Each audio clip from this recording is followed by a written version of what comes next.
Up, guys? Bobo here with BrassReel Brothers. How's everybody doing? How's everybody doing? Sorry, I had it on the wrong screen there. Something I'm going to bring up later. But hey, Bobo here. What's happening? Thank y'all for coming back for some more Brass Reel tonight, or as I'm calling it now, Tuesday, Wednesday, Thursdays, two WTs, twos, wins, Thursdays, T to T. I don't know. Got to come up with something clever there. That's terrible. But thanks for joining me again, guys. Got a few things to talk about today. And you know what I was deciding? I tried this live thing for probably a couple months, few months ago, like last year. I was doing this live thing, trying to do it like Monday through Thursday, and I was trying to do it more like covering all these hot news topics like crazy. And I found it to be like doing a job, even though I thought I was doing the right thing of trying to covering. I got to make sure I cover the hot topics. I got to just do what I want to do and do what I talk about. I think that's what's cool about YouTube in general, and what people like about YouTubers is having somebody doing what they're doing. So I'm just these Tuesday, Wednesday, Thursday live streams I'm going to start doing. It's literally just going to be me talking about stuff that I care about in Hollywood, stuff that means something to me, and stuff that I'm interested in. And I'm not going to try to cram a bunch of topics into one episode. Just going to kind of dive into it, and so that way it'll allow for some time to, if people do want to start chatting in, and I do start gaining that bigger audience. Which, if you're listening, share this with everyone. Uh, it'll allow me time to dive in deeper on that rather than, all right, got to move to the next topic, and that's how I was feeling that last one was. Um, one more question for everybody out there. Anyone deal with sciatica? Because, man, that is starting to hit in my life. I'm not going to uh, disclose my age to the group, or maybe I should. I'm 41, so it's starting to catch up to me. But man, today it's really hitting. I mean, going all the way from the top of my waistline on my left, like area, like right where my waistline hits, all the way down to where my back of my knee is. It's just this sharp shooting pain all the way down. And it's not killing me to where I can't move, but it's definitely annoying. It's bothersome. So, if you guys got any sciatica tips out there, bring it on. Well, let's get right to it. So far, if you saw that, clicked on this thumbnail, you probably saw that, hey, look at Marilyn Monroe and Neve Campbell there. Well, man, let me tell you what, guys. That's not Marilyn Monroe. That's Ana de Armas. Now, if you guys know who Ana de Armas is, she was in James Bond, the new, it was Die Another Day. Sorry, not Die Another Day. Oh, man, I'm drawing a blank, and I have that poster. Jeez. It's there's so many dies now, but the last Bond movie, Jesus, it is Die Another Day. Yes. God dang it. No Time to Die. There it is. No Time to Die. Jesus H. Anyways, she was like a side Bond girl in that. She wasn't the main character, because the main character in that movie was his actual love of the last couple movies, or the last movie at least. But she was just the secret agent that just kind of came along and helped him out for a second. I loved her in that. She was also in Blade Runner 2049. She was in that new movie Deep Water with Ben Affleck on Hulu, which is really good. You can see her naked, not, but she's really good at what she does. And man, if you don't know who she is already, you're gonna know who she is after this, because look at that. That is crazy how much that looks like Ana de Armas. I mean, like Marilyn Monroe. I mean, that is nuts. If I were to show someone a picture of that, they would just think that that was a shot of Marilyn Monroe. Um, oh yeah, you're right. She was in Knock Knock with Keanu, my boy Andrew, my partner in crime. Andrew, Knock Knock. You're right, which is an underrated um, movie in general. I think Keanu did a good job of that. Directed by Eli Roth. It's not a typical Eli Roth film either, but I definitely, that was, I think, one of her first big roles, if you want to call that a big role. But I've loved her in everything I've seen her in. I really do think that she's fantastic.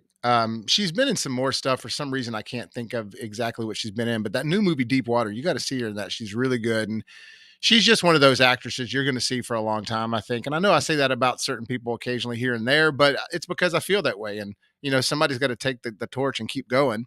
And she's one of those ones that'll be like Charlize Theron. You'll see her for years and years and years, because again, if you're doing a Marilyn Monroe story, which another thing I want to tell you about this, guys, is actually, let's just get into the article. We'll look at the article right now. And let me get it on the right one here.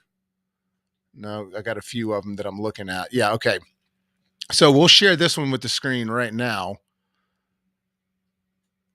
Yeah, we'll pull it up like that, and I'll read it to you guys, but you can see it right there. So Netflix, this is coming on, has debuted their first evocative footage from Andrew Dominik's Blonde, which is starring Anna de Armas as Hollywood's icon, Marilyn Monroe.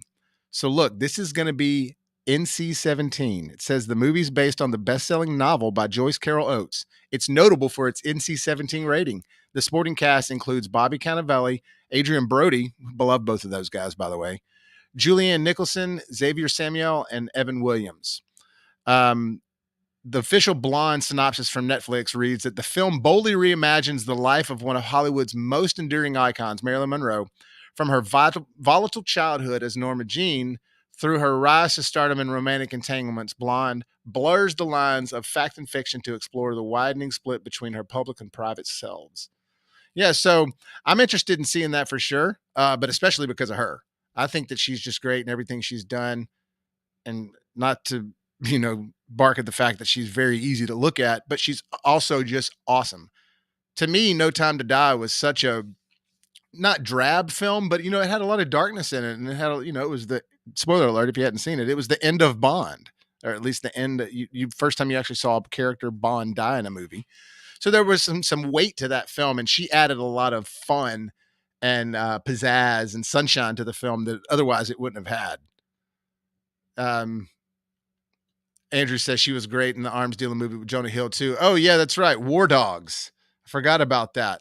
Yeah, forgot about that too. Yeah, because see, that's the thing about these actors and actresses. They creep up on you. You'll start seeing them in things here and there, and you won't really notice them fully because it's not what the movie's focusing on. They're just a side character or just an extra or something like that, But something like Knock Knock, not everybody, if you're not a horror movie, you're not going to see that movie.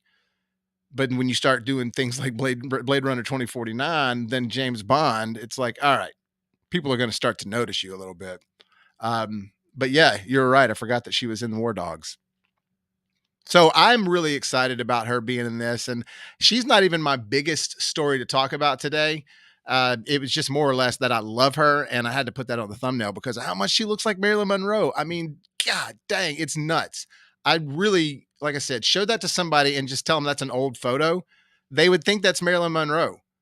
It's weird. And she's Latina too. That's the craziest thing. She's not even American, which I'm not really sure what Marilyn Monroe's actual roots were.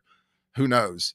And pretty sure that maybe I'm wrong. I don't know enough about Marilyn Monroe, but I'm pretty sure that wasn't her natural blonde hair. I'm sure it was done something to. Maybe it was some sort of blonde, but probably that platinum blonde that we all knew. But the fact that it's NC-17 has got me curious about what the content's going to be, because Netflix, they can do whatever they want.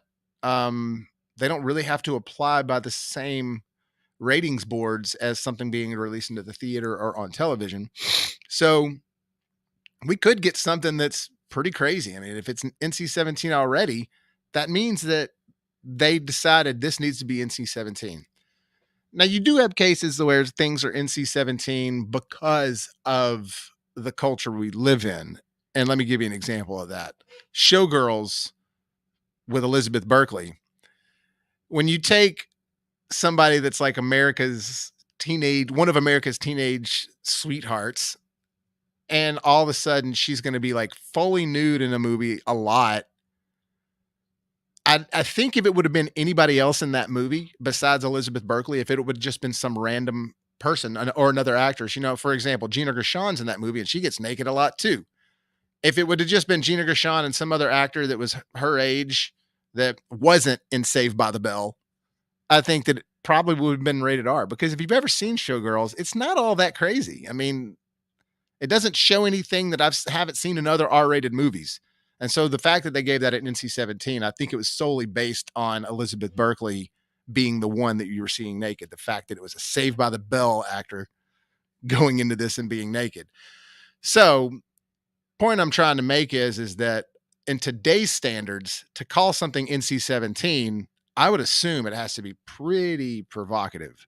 I wouldn't imagine they would just do this because it's like, oh, it's going to be about Marilyn. I mean, maybe they would do this because it's about Marilyn Monroe, who's an icon. However, I'm pretty sure they're going to show some darkness in the Elvis movie. They showed darkness in the Freddie Mercury movie. They showed darkness in the Rocketeer movie about Elton John. So those guys are icons and legends. So they didn't back off with the R-rated hardcore content there. Oh, my brown rice is done in my Instapot. I don't think that it's something they would just make it NC-17 for that. Now, Marilyn Monroe being a woman rather than a man, maybe they're going to try to make it not. So maybe they're going overboard with the rating just because it is about a female icon. And they're trying to be just, hey, warn you, there's a lot of nudity in this. But I mean, again, today's R-rated standards, there's nudity all over the place. Got a comment here. Bet you it's from Oldrewski. He says, they didn't make your favorite movie 50 Shades NC-17. Yeah, you're right. But to be fair, that movie doesn't have a whole lot of nudity in it. It's not really all that crazy. There's a lot of talk. There's a lot of suggestion. But there's not a lot of like consistent, like, oh, they're naked for an hour. Or like, oh, look, another nude scene. It's not like that. It's actually those movies are kind of built around the foreplay. And hey, I ain't got no shame. Dakota Johnson's my girl. Like, she is one of my favorites, if not my favorite in Hollywood. So am I going to own those 3 movies? Yeah, I do. Say what you will. Dog on me if you will. I don't like the movies. I love Dakota. Okay. But those movies are not hardcore by any means. Showgirls has got way more going on in it as far as nudity and things like that. But even then, I don't think it needed to be NC-17. So I'm just curious with this one coming out, like literally look at the cover of this article right here. I mean, it says blonde trailer, Ana de Armas stuns as Marilyn Monroe in Netflix's NC-17 drama. So, I mean, they're going with it. So I've got to be honest. I'm curious to see what's going to make this NC-17. Anyways, I guess I better take that down about 50 Shades. So I definitely love Ana de Armas. Looking forward to that, but done talking about her. Moving on to something else a little bit here. I don't know if you guys are excited about seeing Lightyear or have heard anything about Lightyear. I'm actually going to see it here this evening. I'm really excited about it. It's gotten really good reviews, and I'm really happy that it's not just seeming like another cash grab, that they're making something that's another contribution to something thus far has been really good. The Toy Story legacy has been good. So with that being said, I just wanted to say this real quick. This was released earlier about Chris Evans, and he was taking a stand against all these critics, basically coming out and criticizing the movie for being diverse and being inclusive. So Chris Evans is taking a stand against anyone criticizing Lightyear for featuring a gay kiss between 2 female characters. The actor recently told reviewers, I don't know what that means. Sorry. That film and TV viewers who opposite diversity and more inclusive on-screen representation are idiots who will eventually die off like dinosaurs. I love that. He says it's important not to pay attention to such toxic views and criticisms. I like that too, man. It's like, don't even give them a whole, like, yeah, don't even, whatever. They'll be out of here anyways soon. So good riddance. But as Variety exclusively reported in March, Pixar restored the gay kiss in a Lightyear after uproar from staffers over the decision to remove it. The kiss is a brief and included during a montage sequence that depicts the life of Hawthorne, voiced by Yuzo Aduba. The character has a wife, and the 2 women are seen kissing. Several territories, including Saudi Arabia, have banned Lightyear after Disney refused to cut the scene. So that's funny to me just because of Saudi Arabia banning it. It's like, oh, the real people like that are upset about that are people like Saudi Arabia, which are also involved in this whole Golf Live thing. I don't know if y'all know about that, but it's basically like this huge competitor out of nowhere that just came out that's basically competing with the PGA as an establishment. And it's all funded by Saudi Arabia. Phil Mickelson is involved. There's a lot of uproar about that. There's a lot of money. Anyways, and People don't like that because, right now we're not too keen on that part of the country or that part of the world. But uh, at first I was like, man, who's dogging on these movies for having a gay kiss? I mean, I guess I could have seen it coming eventually, as far as now you got same sex relationships in cartoons. Um, but I mean, come on, who cares? And I know that Disney is very supportive of that and has been supportive of that, but they've kept it out of the cartoons for the most part. They've had it in Marvel stuff and in MCU. But with that being said, nobody's had a problem with it being in the MCU. So who's got a problem with it now? Like Chris Evans says, you guys are idiots and like dinosaurs, and you'll die off soon if you have issues with this. And the movie's not even focusing on that. It's showing a montage of who this person was in a past life, and it's just showing that they were married and there's a kiss between the two of them. That's all. It's not like it's about that. And even then, if it was, it wouldn't matter as long as it's about the relationship and not promoting something specific with an agenda. And this movie's not doing that. Come on. It's paying homage, from what I understand, to a lot of sci-fi epics from the past. It's supposedly really, really heartfelt and emotional, just like all the other Pixar films are. I mean, even the ones that aren't my favorite are still extremely emotional and moving. And so I'm really excited about this, honestly. And one of the things that I heard specifically from somebody that I had heard that went to CinemaCon and watched the first 30 minutes of Lightyear, because they showed the first 30 minutes of Lightyear at CinemaCon. They said the first 30 minutes of Lightyear were literally better than any Pixar film that they had seen yet, just the first 30 minutes. Now, hopefully they didn't blow their load just in that first 30 minutes, but everybody that's seen it now that the movie's actually been screened are saying that no, it even gets better after that first 30 minutes. So I'm really excited. I think it's cool. And the way that they're setting up this thing is the fact they're portraying it as the movie that Andy saw that made him want to get the Buzz Lightyear toy. So like the toy that you see Andy get in the Toy Story movies and things like that. From what I understand, this movie starts off saying Andy, a kid, got a toy one time named Buzz Lightyear that was based off of an epic movie. This is that movie. So that's already a great approach to how they could handle this Lightyear film, and as to why Chris Evans would be the voice of Buzz Lightyear, the real Buzz Lightyear, and as why Tim Allen was the voice of the toy, a voiceover of a toy. I think a lot of people don't realize that Tim Allen was never Buzz Lightyear. Tim Allen is a toy, and that was it. It's like if there was a real Woody that existed, Tom Hanks probably wouldn't be the voice of him. It would be somebody else, like Sam Elliott or something. So anyways, I'm excited to see that tonight. And yeah, you guys who are dogging on this movie because there's a same-sex kiss in it, get out of here. Seriously, you're dinosaurs. Go do something else. All right, moving on to one more thing I thought was interesting before we get to the main topic of the day. Is old Robbie Zombie's starting to release some of his stuff of the Munsters. If you guys like or dislike Rob Zombie, I think it's safe to say that there might be something appealing about this Munsters movie for everybody. Because I know that Rob Zombie has a sense of humor. I know that he's somebody that has a love for the Munsters, like hardcore.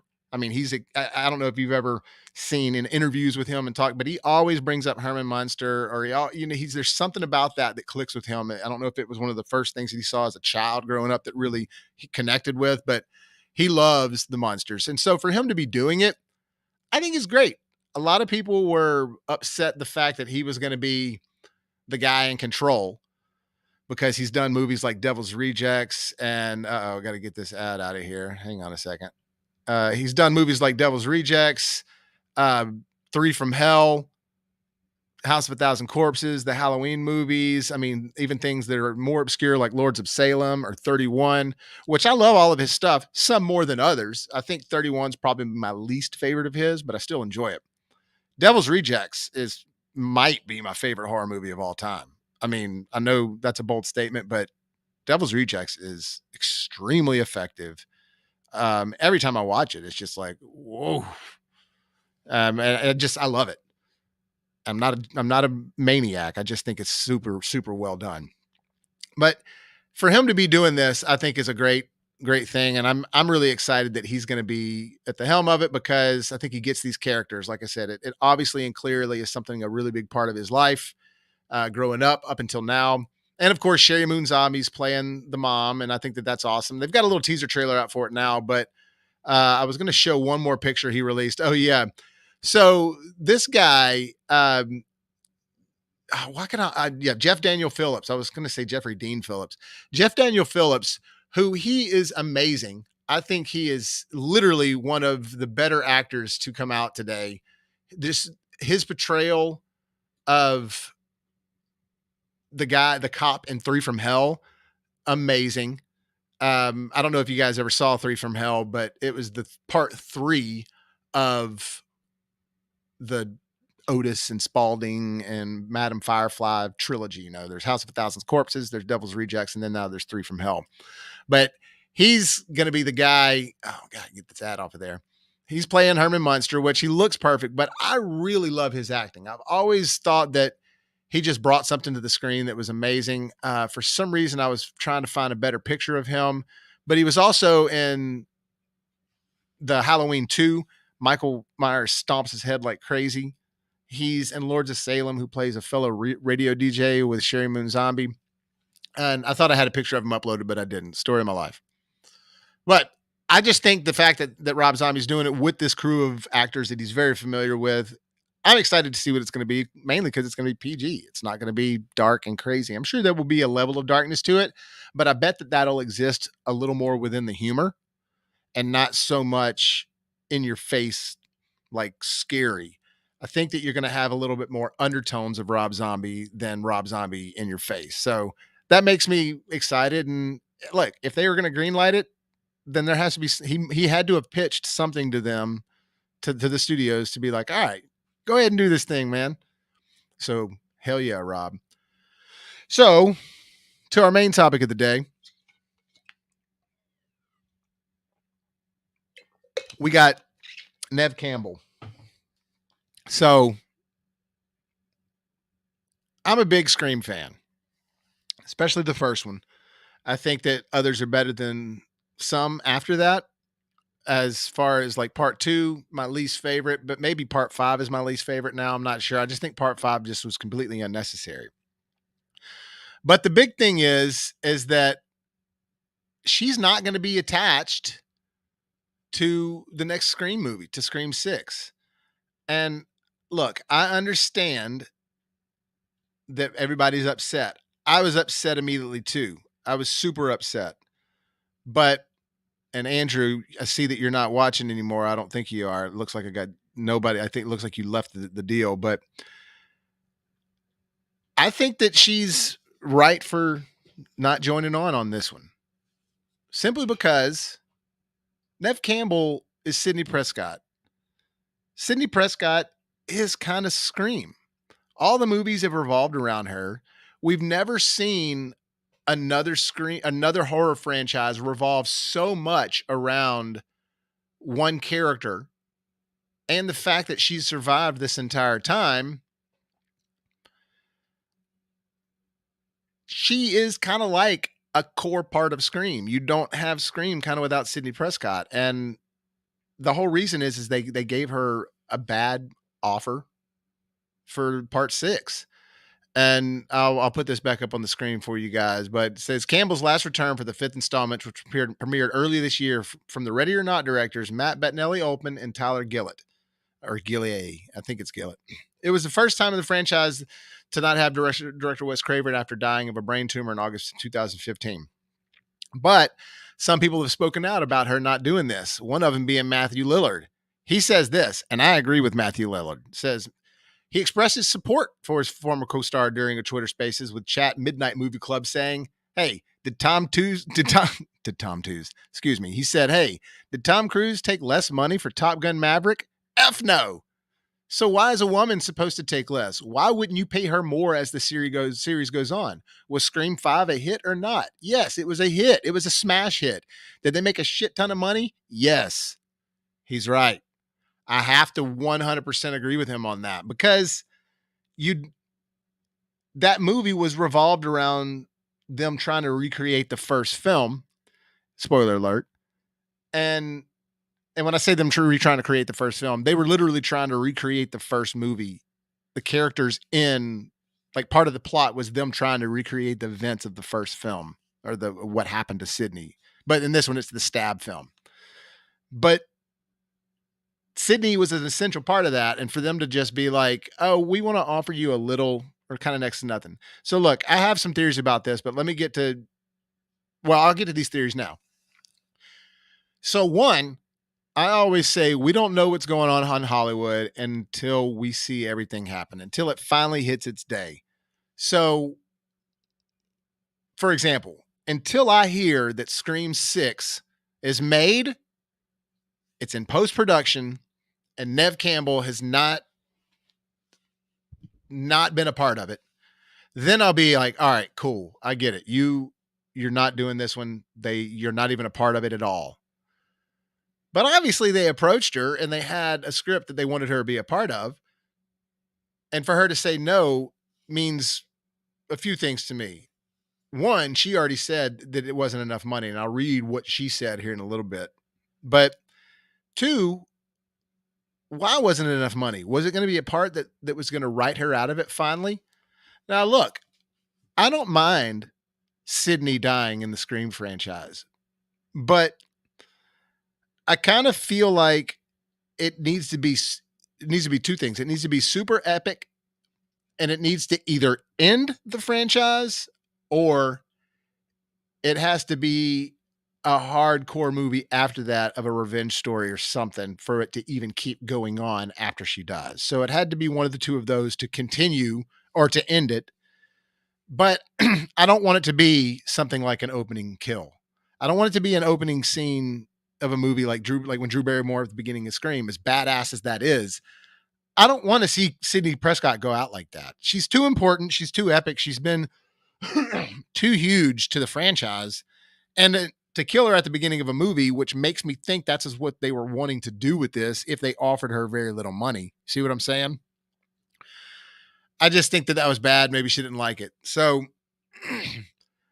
I'm just wondering what they're going to do with this. Spoiler alert here too about Scream 5, if you haven't seen it. I wanted them, the fact that they killed Dewey and not Gale, not that I don't like Gale. I love Gale's character, but I think for the story, it would have been so horrible if Gale would have gotten killed and then Dewey had to live with all this regret of their marriage failing, and then he lost her to Ghostface. And I just think there's much more of a story there than there is with Dewey dying and then Gale getting revenge, I guess. And now in this one, if Sydney's not going to be a part of it, does that mean that Gale's not going to be in there? Does that mean that Courtney Cox isn't going to be in the movie too? Because, I mean, if so, we will literally have the first movie without any of the original characters. Now, Hayden Panettiere is supposed to be coming back for this, which is fine, but I didn't know she survived. It did not give us any indication at all whatsoever that she was surviving in this movie, in part 4. I thought she was dead. I think everybody thought she was dead. So the fact that she's, I don't know, coming back, it feels like they're just trying to make another movie because part 5 was successful. And I didn't even think part 5 was all that great.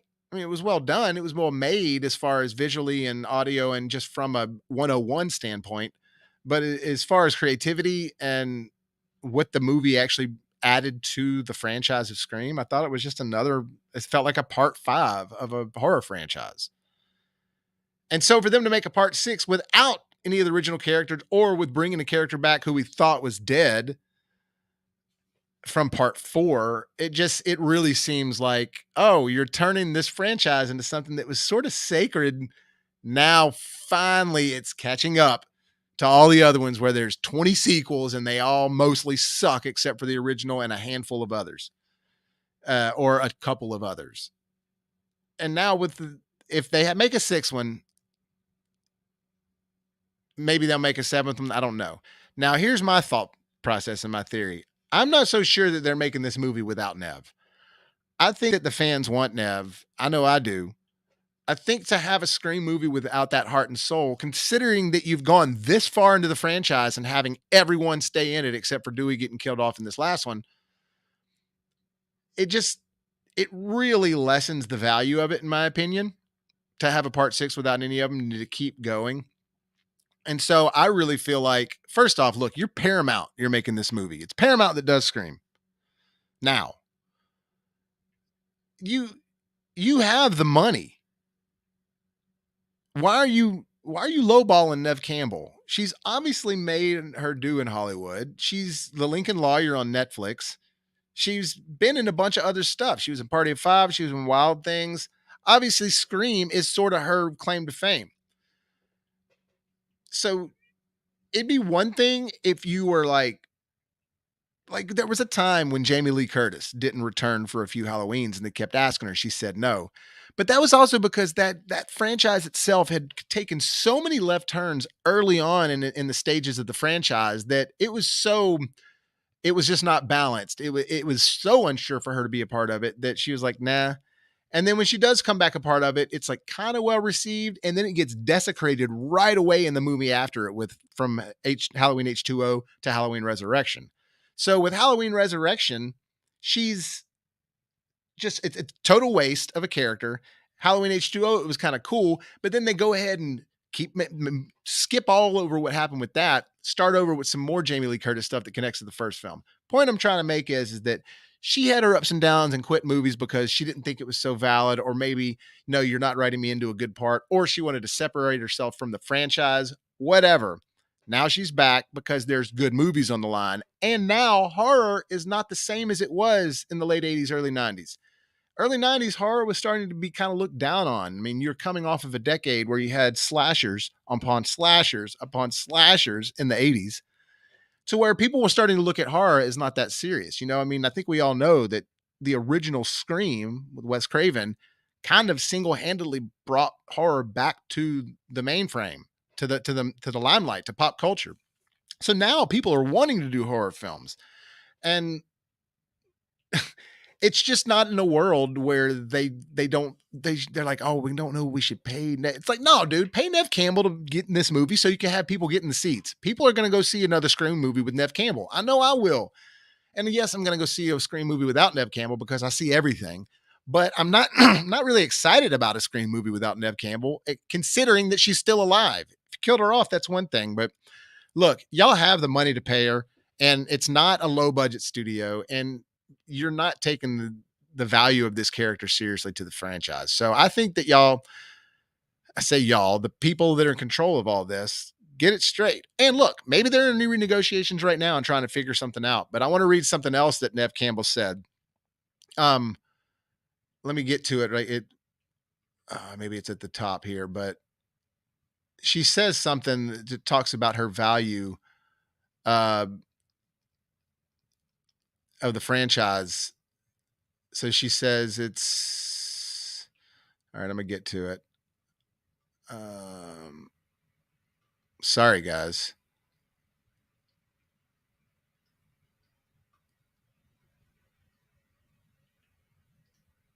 Well, I'm trying to. I had all this like. Oh, here we go. So she says, as a woman, I've had to work extremely hard in my career to establish a value, especially when it comes to Scream. She said in a statement, I felt the offer that was presented to me did not equate to the value I've brought to the franchise. And I think she's right about that. She's worked really hard. Like I said, she's doing Lincoln Lawyer now. She was in, I don't know if you guys ever saw Skyscraper with The Rock, but she was in that.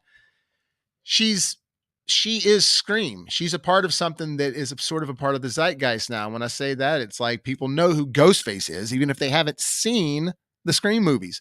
Chances are that a lot of people know the line, "Hello, Sydney," even if they've never seen the movies. And so for them to not pay her the money to be in this movie, look, even if you're killing her off, pay her a good amount of money. Pay her a good amount of money and just be like, look, we give you the respect you deserve because we're killing you off of the franchise that you help us start. So here's some good money to be killed off. And she'd do it because it's like, hey, you're giving me the respect I deserve, but they're not giving her the respect she deserves. And I think that that's crappy. Jamie Kennedy chimed in and said that he's just like, I can't believe that they're doing this as well. He says that she should be doing it. She should be getting equal, pay, like good pay for this. Now, it is interesting that, let me find this. And I think it's Emma Roberts. So Emma Roberts came out and was saying that she can't believe that this isn't happening either, but I'm not sure what she had said. Okay, here we go. So she says she can't wrap her head, and I'm going to put this up on the screen. Emma Roberts says, can't wrap her head around the fact that Neve Campbell isn't returning for the next Scream movie. She confirmed that she will not be back for the sixth movie after being in the original. Sadly, I won't be making the next Scream film. And anyways, I read that part. She said, it's been very, very difficult to make this decision to move on. To all my Scream fans, I love you. Always been so incredibly supportive to me. I'm forever grateful to you and what this franchise has given me for the past 25 years. Roberts, who played Campbell's on-screen cousin Jill in 2011 Scream, shout out Drew, because I know you hate her. I love her. She was asked about the actress's departure in an interview with Jake Stakes while promoting her new movie, Abandoned. Someone just sent me that news last night, she said, and I was like, this can't be real. This has to be fake. I mean, she's a queen. That's all I have to say. So see, like, everybody's on board being like, I cannot believe that they're not paying her this money to do this movie. So, you know, it's happened with other movies. Things in Hollywood have officially shifted gears now because of online rants and people online, you know, being like, oh, come on, you know, save Sydney. So I'm starting the Save Sydney campaign. In fact, I'll probably have a sign up for it tomorrow or on Tuesday on my next live video. So yeah, Save Sydney. Let's get her in this sixth Scream movie because look, I don't think any of us really want a Scream 6 without Sidney Prescott in there, especially considering that she lived at the end of the fifth one. So I know it's going to be about the new girl and all that, who they were transferring a little bit in this next one, but still, I want Sydney in it. And like I said, if they offered her something, they clearly had something to do with having her in the film. And even if it is killing her off, make it epic and pay her the money. Well, look, guys, that's all I got to say about some stuff today. That's going to do it for this episode. Thank y'all for tuning in. And hey, if you liked it, click that like button at the very bottom there. And if you haven't done so already, hit that subscribe button so you can help us make it to the top.